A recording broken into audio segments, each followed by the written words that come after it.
Well, Steve, wow, where on earth did that come from? I don't think it's sort of been hidden skills tonight. I thought that we showed some good touches in the first game that we played against Salford 2 weeks ago.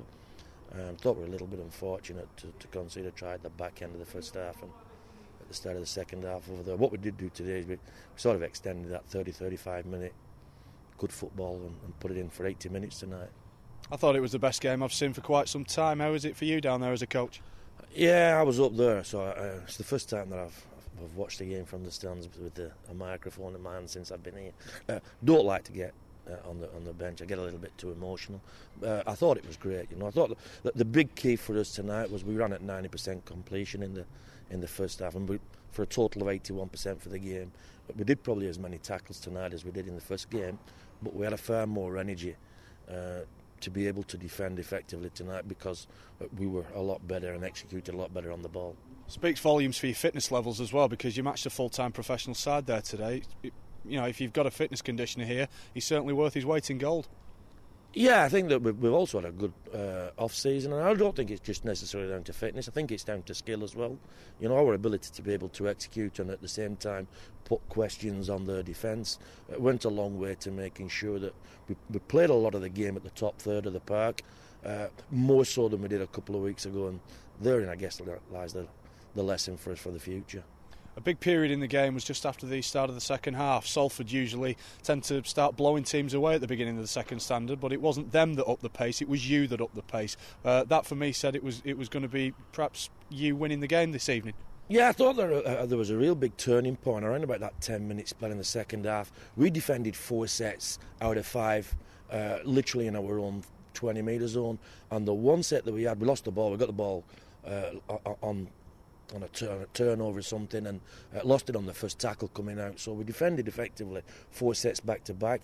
I think it brought the spirit a little bit and just give our boys the belief that, hey, if we can get to the top end of the park and put a little bit more pressure on them, perhaps we can get something out of it. I think that as that game sort of developed in the second half, I know they went in front 14-12 on us, but they also had the belief that they needed to score again to beat us. I think that they knew that 2 points weren't going to be good enough, and so did we. And all we wanted were a little bit of field position, get to the right park and ask the right question, and we'll get the result, and that's what we did. Well, Shaun McRae, your first defeat of the season, you must be bitterly disappointed. Yeah, of course. You're never happy when you get beat, but I thought Oldham were outstanding tonight. They probably out-enthused us in so many departments, and yet we still had an opportunity there in the last 5 minutes to win the game and scored the try, got in front, and they scored virtually on the bell. So I'm disappointed with some of our execution. I thought our effort was good, but to be out-enthused by a team, when we'd won 3 games, I think is a concern. It's a bit of a worry. But maybe that's been building. I was a little critical of us last week when we beat Swinton, and I could feel this building for a number of weeks, to be honest. So I'm kind of hoping it's done us a world of good. Nobody likes to get beat, and I don't mind being beaten. It's the way that you've been beaten. To be out-enthused by a team that are would a lot of people would consider to be a fair bit below us in terms of ability and in terms of individual players, then that's a concern. But we've all got to live with that, and there's only things I can do about it now. I probably couldn't do a lot about it before, but now I'm a little wiser on some of our individual players, and I'm very concerned about how some of them handled the pressure tonight. You say they out-enthused you. There's not only out-enthusiasm, they out-qualityed you in a lot of the game. A lot of their abilities matched, if not bettered, yours at times. Is that as disappointing to you as it is the endeavour and effort that they put in? Yeah, look, I mean, when you look at the sets, they were pretty even. When you look at the completion rates, they were dead even. Where they probably finished some of their sets a lot better. I'm not sure they threatened us too much in the second half, maybe once or twice.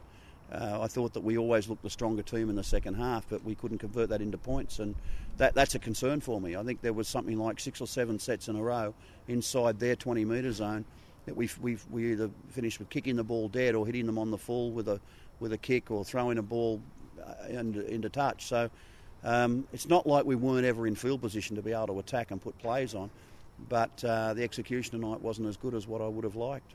You said you didn't show Swinton enough respect last week. Do you feel that's been the same this week with Oldham?